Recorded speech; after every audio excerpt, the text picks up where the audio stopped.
So let's just get straight into it. This is part 2 from part 1 of being a weak woman. The first video had 3 signs and this one is going to have 3 more. So let's get straight to it. Sign number 4.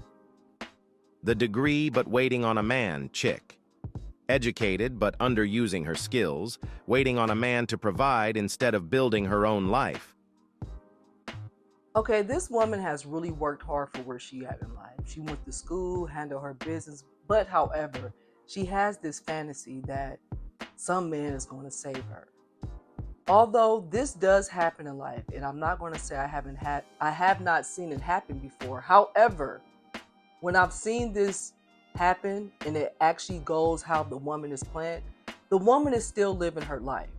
What I noticed with the women around me that I know personally that went to school, either got a bachelor's, a master's, or even a trade type of school where they could leave school making at least like 80, 90K. And that's a little bit of money in California. That's something to start off with. These women, they tend to just go to school just to say they went. However, they're not actually being actively involved with looking for a decent man while they're in school. So, most of the American dream is you go to high school, you graduate, you go to college, you find your partner, your forever partner in college, and then boom, you guys go off to the sunset. Y'all get good careers, y'all buy a house, whatever the case may be. That's how we see the American dream being. But that's not always like that. When a woman goes to school and really put the effort in learning things, creating a better resume so they could be able to have a better job, to have a higher income, just to be satisfied in life, right? And then the whole time they're there, they're just assuming that they're going to miraculously meet this guy without putting any effort into it. Meaning as you're not going out to the parties to meet dudes. You're not really talking to your classmates or friends of a friend to say, hey, I'm looking for somebody. Hook me up with somebody decent. It's like this woman is literally sitting around hoping that some guy will appear and take care of them. In instances that I know people, they tend to get low paying jobs, right? They'll have a bachelor's degree or a master's degree, and they're not looking for a job with a lot of responsibility because in their mind, they're really hoping that they're going to meet some guy that's going to take care of them. However, when you don't have a good job or when you don't have a job that you're proud of, it messes with your self-esteem. It messes with what you think you're worth. So if your job, you got you a master's degree or you got a bachelor's degree, you've been out of school for a while, at least 2-3 years, you shouldn't be looking for no job that's paying you $21 an hour. And this could depend on where you at location-wise, but in California, for someone putting in all that work to then look for a job that paid $20 an hour because they're banking on meeting a man that's going to whisk them off and take care of them, that's foolish. That was a waste of your time taking out student loans. That was a waste of your time paying your student bill on time. That was all a waste because you still settled for less. And then most of all, when women do those type of things, they don't create their own hobbies. So it's kind of like, I hate to say it, you're boring. All you do is go to work, come back home. Go to work, come back home. You don't got no kids, you don't got nothing in between to give you some type of life or just something to do. Most people don't want to be around that. Even a man that's looking for a woman that he may wants to be just overly submissive, even that will get boring after a while. So if you spent your time going to school, doing what you need to do, embrace it. Go live the lifestyle that you're supposed to live. Go make the money that you're supposed to live. Stop waiting on a guy to do that for you. Number 5. The rewarding bare minimum dates chick. She overhypes small gestures, treating crumbs like a full-course meal. Okay, y'all, this is the type of woman I really be having to really talk to. I've had a few friends and acquaintances that truly believe in rewarding a man for taking them on a date. It could be the first freaking date. The dude took them out somewhere nice, they had a good time, right? Next thing you know, she's literally looking online to buy this man an actual gift. Not saying, oh, you know what? Let me ask him the restaurant he would like to go to. And even though I'm not going to pay for it, he going to still pay for it, but we're going to do something that he really wants to do, not so much I want to do. That's the way you're supposed to do it as a woman. Why would you reward a guy for taking you on a date? He went on a date with you. That means he's eating the food. That means he's walking in the building, walking in the restaurant with you on his arm. He's already getting his fair share of the goddamn date with just doing that. You put your time and effort into a nice outfit. You do all these wonderful things to make sure you look presentable, that you're fun, that you got some type of conversation for this guy, but you still feel like you owe him something. Let me tell you this. Men don't care. You're going to have a few men that say, oh my God, I wish a woman could buy me a drink when I'm out. I wish a woman could do A, B, C, D, F, G because I always get women drinks when I'm out. Those are the type of men, they still don't get a drink when they out. I've been out at clubs, bars, and I'm feeling myself. Maybe I got some extra money. Maybe I'm just feeling good about life. And I may see a guy, however, I just don't buy him a drink on GP. Maybe we was talking and they got us in line faster and I said, I'm gonna treat us to a drink. Now, the times I have done that, 98% of the men tell me no. They'll say, you can get the next round, baby. You ain't got to get this right now. Thank you, though. Oh, shit, I feel good. A woman tried to treat me. The other 2% that take it, I don't ever want to be bothered with them again because they start doing that weak bitch made man stuff. They start complaining about how other women didn't do this. Shut up and just take the drink. So when you reward a guy for taking you on a date, first, second, third, when you reward a guy for that, you're taking so much of your power away. And you're also weakening him. Like I said, he's on the date with you. He don't need a goddamn reward for that. All he needs for you to just show up, look nice, be fun, laugh at his jokes, and call it a night. Now, where you can reward a man for this, if you guys become boyfriend and girlfriend, and you notice, damn, he really always takes me to nice spots. I want to do something sweet for him. And even then, I don't recommend you buying an actual gift. Take him somewhere that he want to go. Do something like that. But buying him a gift for taking you on a date that his ass is going with you, it don't make sense. I'm going to just put this in there too. Now, if he says to you, hey, baby, I'm going to give you a few dollars so you and your mother could go get your nails done. Or I'm going to treat you and your friends out for brunch, but I'm not going. Even then, don't buy him a gift. But that's when you could do something nice for him in exchange.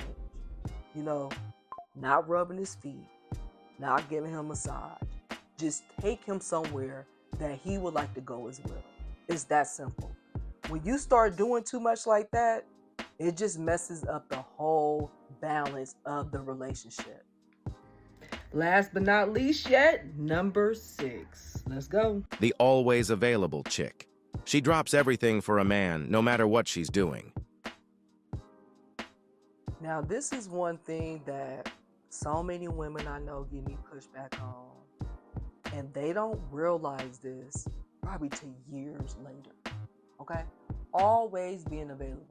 I'm going to give you guys so many different examples with this because a lot of the things that I'm talking about, they just don't apply to romantic relationships. They apply to platonic relationships. They even apply to work. So, always being available. I will admit, when I was in my late teens, early 20s, right, I would have so many ideas that I want to do, right? I'm very creative, always thinking of doing something, right? And I would have friends at the time that wasn't so creative, and they weren't the type of people that would go out on their own. So I'm a type of person that I will go out by myself, right? I go out by myself because sometimes I don't want to wait for somebody to get dressed. When I say I'm ready to go out now, I'm ready to go out now, right? So I'm going to tie this back to what I was saying. When I was younger, a lot of my friends did not do things by themselves. You know, they always needed somebody to do something with them. So when they would call me and say, you know, Ryan, I want to go here, but I don't go by myself, I would stop what I was doing to go out with them. I would probably say somewhere in my mid 20s, I realized how much time and energy I wasted doing that. How many of my goals I did not accomplish because I was always being available for my friends. Now, when it comes to dating, I have a thing with men, and I've even tried it too. When I notice when I'm too available, they're not scratching at my door looking for me. They're just like, okay, Ryan's over there. Boom, right? Even with your platonic friends, you know, you have that one friend that's always down, but isn't it crazy that you never call that friend first when you about to do something? You usually call that friend you call them maybe after 4 times of contacting other people that they want to go. But that one friend that's always available, you never just automatically call them first because they're like your safe bet. They're like your backup plan, right? That's who you call when everybody else say they can't come out. That's the same way it is with dating. So if you're seeing a guy and he asks you, when are you free for a date? And you say anytime, long as it's after 5. Who's going to be scratching on your door to take you out? Because you always free. Same thing with a job. When you know how you have a few job interviews, we are all taught to say that we have another job interview waiting with somebody else. Because that speeds up the process with the main person that you want to take you serious of saying, holy shit, if we don't get this person now, they may go somewhere else. That's the same thing with dating. Same thing with friendships. If you always available, it's almost like people don't respect it. Only people that sometimes win when they're always available is sometimes parents. And even parents don't even always win when they're always available to their kid. Right? So I've got female friends that are busy, right? So if I call them and say, oh girl, are you free this week? And they got to tell me to get back to me, I'm actually appreciating our hangout more because I already know how busy they are. I already know that they really didn't have time to do this and they made time for me. That's the same way with dating. I also recommend with the whole availability thing, save your dates for the weekdays. I know a lot of people want to brag and say, oh, I have a date on Friday. But guess what? If that date cancels on you, then what? For a lot of women, that throws off their entire weekend. They're spending that weekend now trying to find a friend to hang out to then complain about the guy who canceled them on Friday. Now you're wasting your friend's time because they want to actually hang out with you, but what you want to do? You want to talk about the dude that canceled them. When I would do online dating, because when I did online dating, like I tell people, I had about 2 to 3 dates a week. I was not playing. I'm going to do a video about online dating and what to do and what not to do because I think I did it pretty well. But anytime a dude would ask me when I was free, I would tell him I was either free. I would give them sometimes 2 days. It all depends how bad I thought he was cute, right? Because sometimes I'm like, shit, I really want to go out with him my damn self. So I'll give him 2 days. Tuesday or Thursday or Wednesday, because I notice Tuesday, Wednesday, Thursdays, it really be either good deals places or the crowd be like a really mellow but fun crowd where you can mingle and stuff. So for me, I never wanted to put so much pressure on myself to have a date for the weekend. To me, it ties with your self-esteem, your self-worth. So if you got a girlfriend, a female friend that's going out every weekend, and then you realize you can't get a date on the weekend, that may fuck with your self-esteem. That will make you sit back and question yourself, right? So with the whole availability thing, it's okay to not be available. I don't want to tell you to lie because some people say, well, Ryan, why would you say that? I'm not going to tell you to lie. But what I will tell you is if a guy contacts you and say, are you free to go out? You give them a specific date and time and leave it at that. Let the man change their schedule around. You know how many men I've been out with that actually got a lot of shit to do? But when I give them that one date, that one time, how fast they make that time and date happen? Boom. But any time in life, and I've done this more so in platonic friendships than romantic friendships because I don't like to be available. But any time in life where I gave people too much of a broad perspective of when I'm available, the plans would go wrong. I would be so pissed off. Even with me as a massage therapist, right, having my own business. When I first started off, people said, well, Mariam, when you're free, I'll give them all these days. Do you know how long it would take? Nearly an hour to book the appointment because I gave them too many options. Guess what? I'm not God. God gives all those options. I'm not. You're going to get the option that I'm free. And if you're free, cool. If not, we're going to have to figure out another day. Maybe that's going to be for the following week because I was only free one day out of that week. Also, with women, I'm going to do a video on this too. I don't recommend dating men that are mysterious. I'm not for that. Now, a man dating a woman that's slightly mysterious, I'm for because research has proven we have a different morale than men do, right? So, me being busy, I'm going to actually be busy than a man. A man's going to probably say he's busy, but he could be over there taking another woman on a date. Or, him being mysterious, he's just actually playing with his other family. So for me, a woman doesn't really benefit off of a man being mysterious, but a man benefits slightly off a woman being mysterious. Why? Because, he gets to wonder, he gets to fantasize, he gets to wonder, what is she doing? Is she painting something? Is she building a house? Is she saving the kids? What is she doing? And that spices things up. Anytime I've dealt with a man, they knew my whereabouts, my every move, all they do is become more controlling. And then they become less grateful for me being available to them. You don't know how many marriages I see. People have been together 20, 30 years.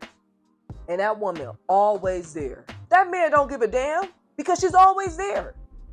The marriages that I'm around and a woman has a life, she has hobbies, she has cool friends to go out with, those be the ones where the husband, he's not barking down her tree, but it's like when y'all hang out with them or when I've hung out with them, he's like, finally I got my wife, finally she got some time for me. Like they're very grateful for it. And I can even say when I went out with men that when I'm really focused in my business, I'm really focused on my hobbies, swimming, belly dancing, things like that, they're begging me to make time. But when I have those months where I'm not doing nothing, but probably going to the bar, having a drink, cooking, eating hella food, I'm still working out, but I'm not doing nothing to brag about, them dudes ain't looking for me. They can give two fucks about what the hell I'm doing.